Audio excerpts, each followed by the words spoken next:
mayors.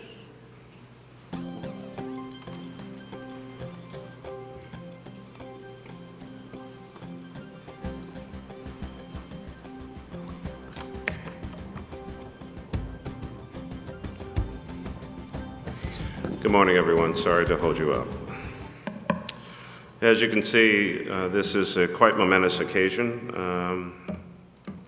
Maybe the first time. Have both of you in the room at the same time? Yes.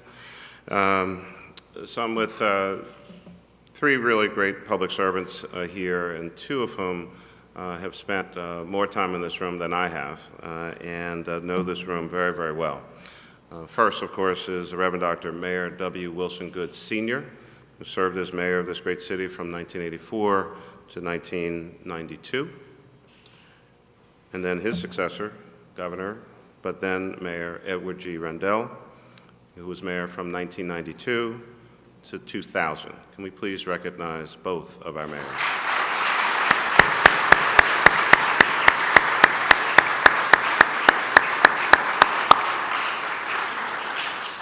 And of course, we're here with our Inspector General, Amy Curlin, whose father served as city solicitor some number of years ago in the city government as well. I know. Yeah. I was going to mention this, but the Inspector General whispered to me, under Mayor Goode. Yes. City Solicitor Seymour Curlin, who I knew and remember very, very well, is Amy's dad and was the city solicitor for Mayor Goode. If you want to understand the office of the Inspector General, you must, of course, trace its development back 30 years and examine how it has evolved since that time. The story of the Inspector General of the City of Philadelphia is a story about working to combat waste, fraud, abuse of power, and mismanagement in city government. In May of 1984, 5 months into office, Mayor Goode signed an executive order establishing the City of Philadelphia's Office of Performance Management, which he renamed the Office of the Inspector General. The directive of this office was to investigate city agencies and programs under the mayor's jurisdiction. He wanted to send a clear signal that corruption and cronyism would not be tolerated and taxpayer money would, in fact, be protected. More than a decade later, in November of 1994, Mayor Rendell expanded the OIG's jurisdiction to include city contractors and strengthened the office's investigative abilities by giving it the power to subpoena documents and testimony. The office's impact was still limited, however, by staffing and budget constraints as a part of the mayor's office. My recollection back in 1994, I think we weren't doing all that well. Budgetarily, the city was suffering its own economic crisis of a different nature at that time. In November 2007, just weeks after becoming mayor-elect, I made a series of announcements with the intention to end a pay-to-play culture in our city that hovered over our city government for a number of years. One of those key appointments was naming a former Assistant U.S. Attorney, Amy Curlin, who had spent much of her career prosecuting public corruption cases, and naming her as our Inspector General. In 2009, I authorized the separation of the Office of the Inspector General from the Office of the Mayor, giving the OIG its own budget of about $1 million annually and operational independence, ensuring that the Inspector General Curlin and her staff have the freedom and the support to aggressively pursue investigations. Inspector General Curlin regularly conducts critical investigations in cooperation with federal and local and state law enforcement agencies.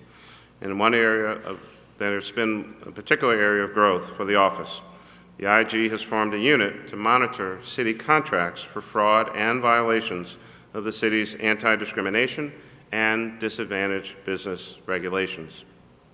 The expanded Office of the Inspector General has been one of the cornerstones of our administration's efforts to change the culture and reputation of our city government. Our investment has paid off many, many times over. In the last 7 years, the Office of the Inspector General has helped the city save or recover more than 7 times their own operating budget. But the OIG's work goes beyond the story that these monetary tales can tell. At its most fundamental level, this office exists to bolster public confidence in our city government.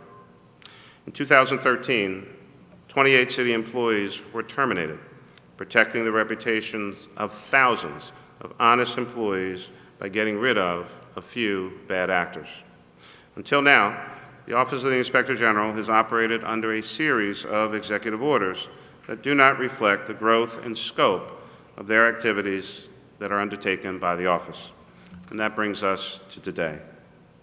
I'm pleased to sign a new executive order today, which will better align the office's legal mandate with the new initiatives it has undertaken in the last several years.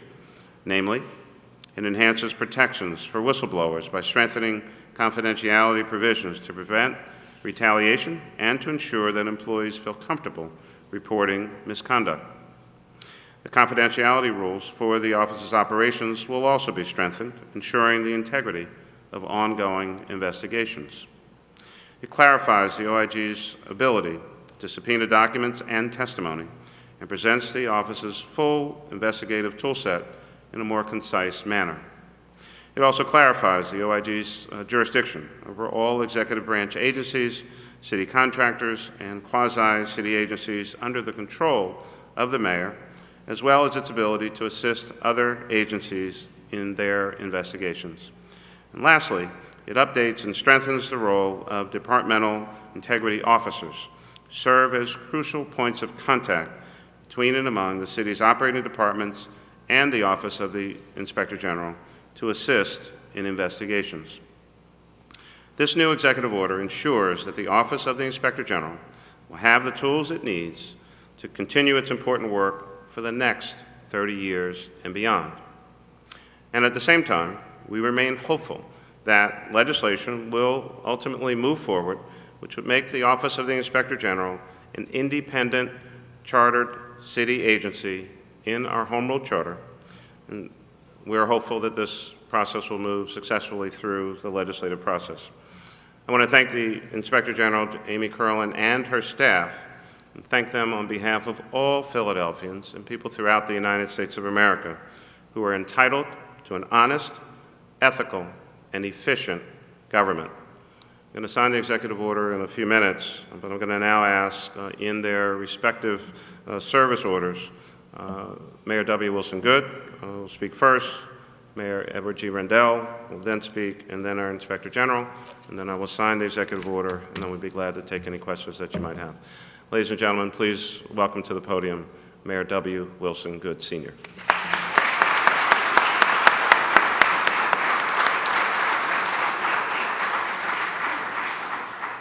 I'm delighted to be here, and public trust in the honesty of government is the foundation of a democracy. If those who represent us in government, those who do the work on a day-to-day basis, cannot be trusted to do their job in an honest way, then we're not able to provide the services that we ought to provide at the most cost-effective manner. It was a no-brainer for me back in 1984 to begin to look at ways to make government more transparent, to look at ways to begin to give people confidence that they could call an office or call someone, could report something going on in government, and that they will be taken care of. It is really tremendous to see that we've had now other mayors, Mayor Rendell when he was mayor, to expand that. And now Mayor Nutter expanding that even more. And so I think that, that one of the things that you look for when you serve is that good ideas will take root and continue. And so I'm very pleased to be here and see how much this has grown, and proud to see that the people of this city can continue to have confidence in its government because there are people watching what our employees do. Thank you so much. Right. Good morning. It's an honor to be here with Mayor Good and Mayor Nutter. Let me begin by congratulating Mayor Nutter, not only for this executive order, and Mayor Good is right, it is an important step in the right direction, but for the 6+ years that he has been mayor. I think one of the hallmarks of the Nutter administration is the ethical government with high integrity that's predominated here in City Hall and throughout the different departments. That's something that the Nutter administration and every woman and man who works with the mayor should be very proud of. Secondly, I would echo the mayor's call for legislation. As good as executive orders are, they can be repealed with the stroke of a pen. As good as the powers that can be granted by executive orders, they're not totally full and complete.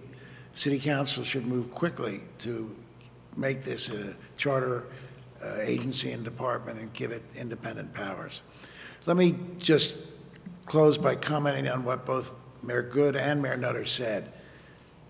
Public trust in the operation of government is crucially important, because if the public doesn't believe that government is honest, if it doesn't believe that government will spend money wisely, free from fraud and abuse and waste, it's not going to support the spending that's so important for us to move forward. Government has to spend money. I know in this current age, some people say all government spending is bad. That's not true. There's some government spending that's important, that's vitally needed by our public. But let me give you one example. As many of you know, I head up an organization called Building America's Future with Mayor Michael Bloomberg and former Secretary of Transportation Ray LaHood. And we have studied infrastructure around the country. And interestingly, for transportation infrastructure, in the last 10 years, ballot initiatives in states where there are binding referendums, ballot initiatives calling for increased taxes, increased tolling, or increased borrowing have passed by the rate of 75%. 75% of the ballot initiatives calling for more spending have passed. Even in the 2010 election, probably the most conservative anti-spending mood the country's had in my lifetime, 62% of ballot initiatives passed. And last year in 2013, 93% of ballot initiatives passed. And yet, when you poll people, should the gas tax be increased so we can make vitally needed repairs on our roads, bridges, and highways, 44% say yes, 56% say no. What's the difference? The difference is, on the ballot initiatives, it's a specific proposal. People will see that bridge being built that will open up economic development for them. Or it's in red state, South Carolina, it's a half a penny increase in the sales tax to be used for the revitalization of the Port of Charleston. They'll see the work getting done. They'll see the jobs added as the port grows and flourishes.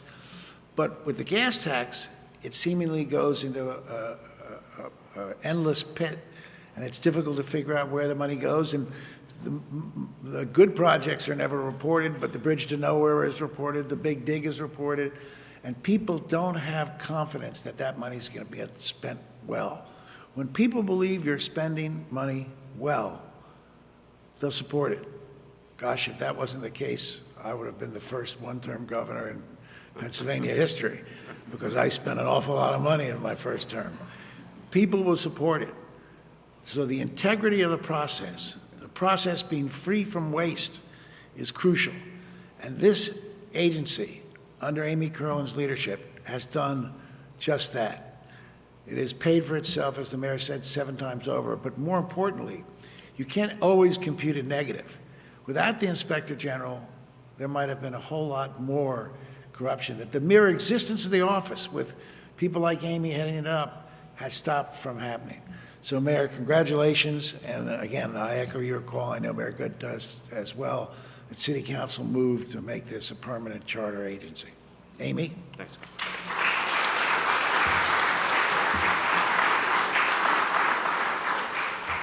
Mayor Good and Mayor Governor Rendell, thank you both for your remarks and for your support. Just want to make mention that many of the folks in the audience are integrity officers, and Amy and her team really pay a significant amount of attention to every department and agency having an integrity officer in that department. So this great assembled group here is a group of folks who passionately care about these issues all throughout our city government, and it is with that leadership and that pride that I bring to the podium our Inspector General, Amy Curlin.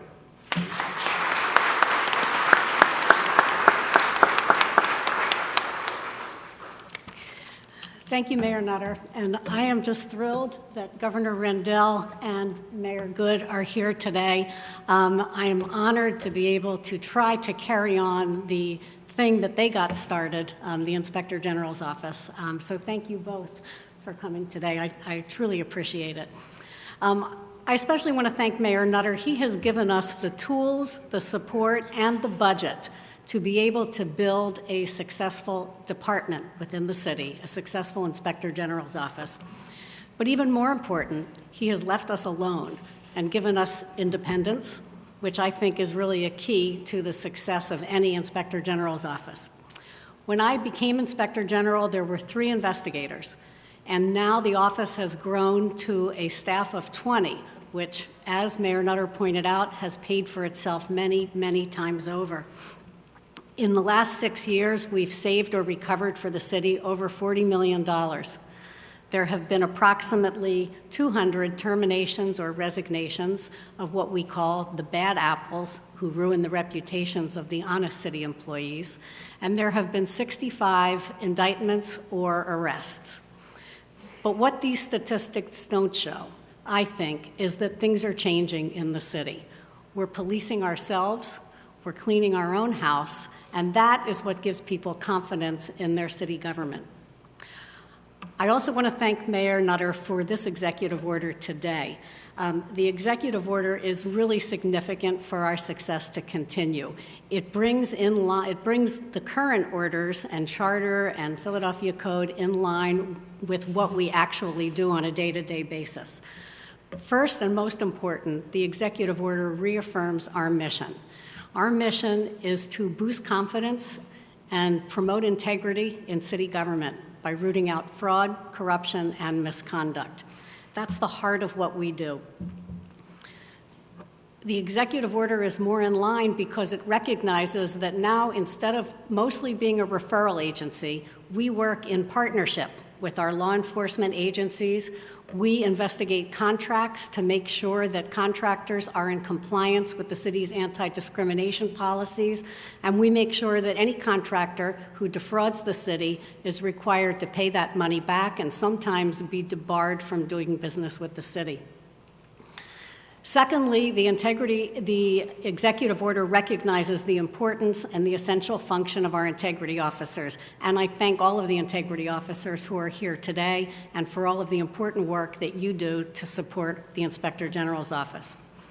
Third, and probably most important, the new executive order has enhanced protection for whistleblowers, for those people who are courageous enough to come forward when they recognize wrongdoing is occurring. We can't do this job by ourselves. We rely so much on tips from city employees and from the public. You've seen our film, which is also on our website, and these posters here describe what we do, and they recognize some of our integrity officers. We can't do this alone.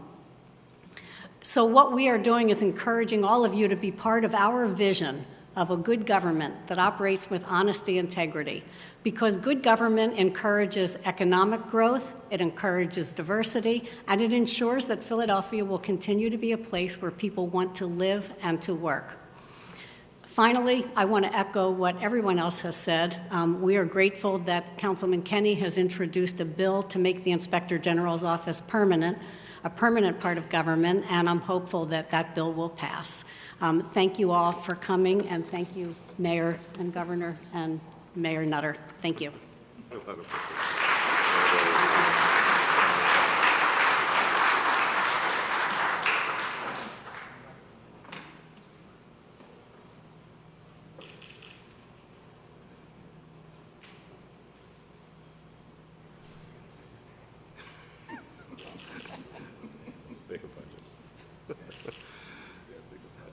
This is Executive Order number 7-14, Office of the Inspector General and related duties of departments, agencies, city officers, and employees, and those involved in transactions with the city.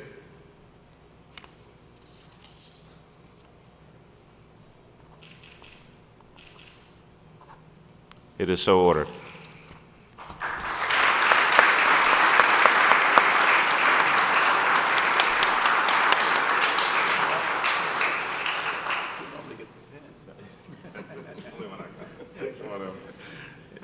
So if there are any questions about this executive order signing, we'd be glad to take any of those questions now. I know that there are other issues in the city that some members of the press are interested in, but for the moment, I'm just taking questions about this, and then we'll talk about those other issues. Mike? What are the enhanced protections for whistleblowers, and what are Amy?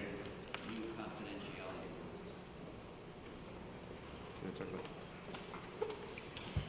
The executive order has the same provisions as the state whistleblower law, and unlike previous orders, it specifically says that individuals will not be retaliated against and their jobs will be protected.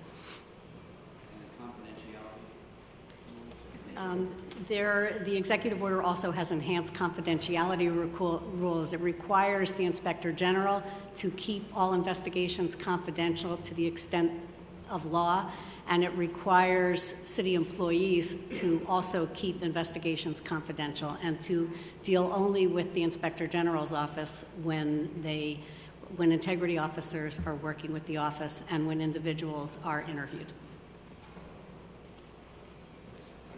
Any other questions on this particular issue? Okay. Thank you all very, very much. I want to again thank Mayor Good and Governor Rendell for their presence, but more importantly for their service to this great city. You have set us off on a path to ensuring the integrity of our city government. So I want to thank them both. Please recognize Mayor Good. Mayor Rendell had to pop out.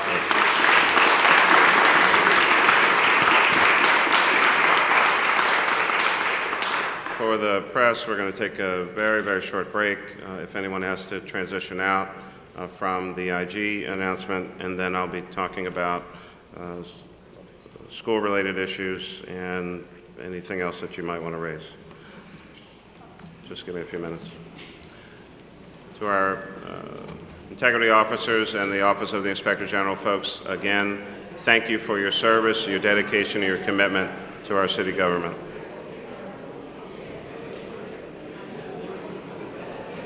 Your government connection.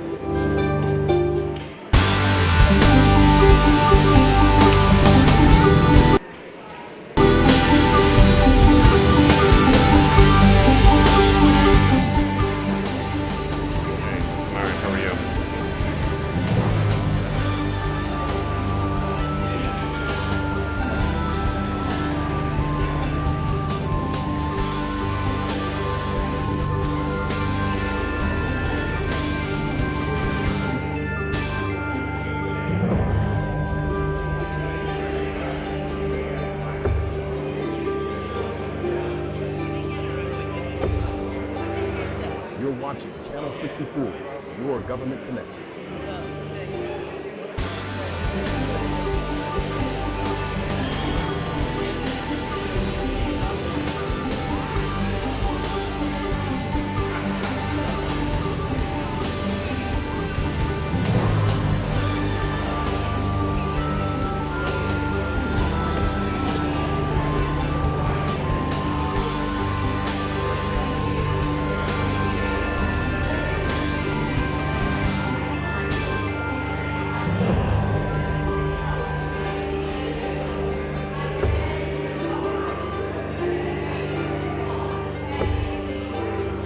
You're watching Channel 64, your government connection.